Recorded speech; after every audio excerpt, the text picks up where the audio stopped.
तो मुझे बताइए कि एक पुलिस स्टेशन को कितना बजट मिलता है कि भैया पब्लिक की जो शिकायतें आएंगी उसके बारे में आपको काम करना है, तो कितना बजट मिलता है एक पुलिस स्टेशन? किसी भी अच्छे ऑर्गेनाइजेशन में एक कंटिजेंसीज का कॉन्सेप्ट होता है, या अगर ये पैसा खत्म हो जाए तो और है, हाँ वो और आप है, काम मत रुकिए। लेकिन अनफॉर्चुनेटली पुलिस विभाग में कुछ स्टेट्स को छोड़ के हमारे पास ये कंटिजेंसी का भी पैसा थानों में अवेलेबल नहीं रहता। तो पैसा खत्म हो जाता है, तो पैसा होता ही नहीं है, पैसा होता ही नहीं है।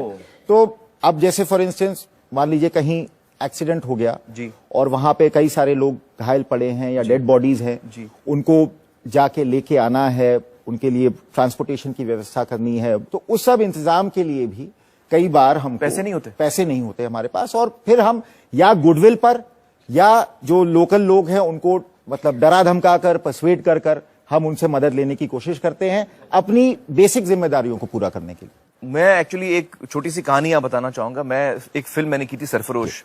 रिसर्च के दौरान एक कांस्टेबल से मैं मिला तो उसने मुझे बताया कि यार हमको जब डेड बॉडी मिलती है तो बड़ा लॉस हो जाता है।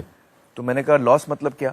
तो उसने समझाया कि जब डेड बॉडी मिलती है कभी पानी में होती है तो हम पहले मछुआरों को पैसा देते हैं कि वो डेड बॉडी निकाले, और फिर हम उसको ले जाते हैं हॉस्पिटल, वहां जो पोस्टमार्टम होता है उसके लिए हम दारू देते हैं या पैसा देते हैं, वरना वो करता नहीं पैसे पोस्टमार्टम। फिर हम अगर वो अनक्लेम्ड बॉडी है, कोई उसको लेने नहीं आया बॉडी को, तो उसके लिए हम फिर उसका जो लास्ट राइट्स हैं, क्रियाक्रम करना है, दफनाना है, जो भी है, उसके हम पैसे देते हैं। तो मैंने कहा तो आप जो पैसे देते हैं फिर आपको पुलिस स्टेशन से मिलते होंगे? तो उन्होंने कहा नहीं, बड़ा साहब बोलता है तुमको बॉडी मिली तुम उसका पैसा भरो।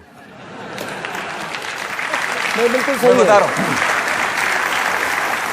दूसरा उदाहरण मेरे सामने यह है कि उसने बोला कि भाई जब हम किसी आरोपी को हम कोर्ट ले जाते हैं तो बस में ले जा रहे हैं, वो बस के पैसे नहीं होते हमारे पास, तो हम उसको बोलते हैं तुम पैसे दो।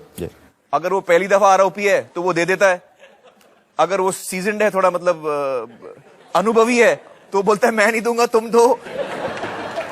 तो ये सच्चाई है, ये बिल्कुल सच्चाई है। That's how it works. तो जो राज्य सरकारें हैं उनको भी पता होगा कि भैया हमारे पुलिस स्टेशन कैसे चलते हैं कैसे नहीं चलते हैं, तो वो फिर ये सारी सुविधाएं देते क्यों नहीं पुलिस स्टेशन को, ताकि पब्लिक का काम ठीक से हो। पुराने जमाने में राजा महाराजा जो हैं शिकारी कुत्ते पालते थे।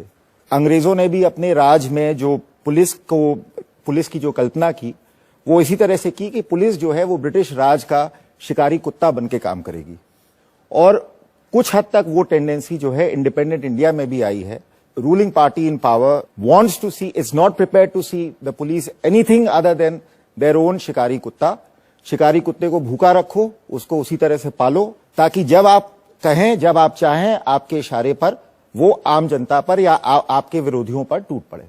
ये मेंटालिटी है पुलिस के प्रति रूलिंग एस्टैब्लिशमेंट की। जब तक पुलिस की वर्किंग की दिक्कतों का असली चेहरा पब्लिक के सामने नहीं आएगा, जब प्रॉब्लम ही नहीं समझ पाएंगे तो सोल्यूशन कैसे समझेंगे?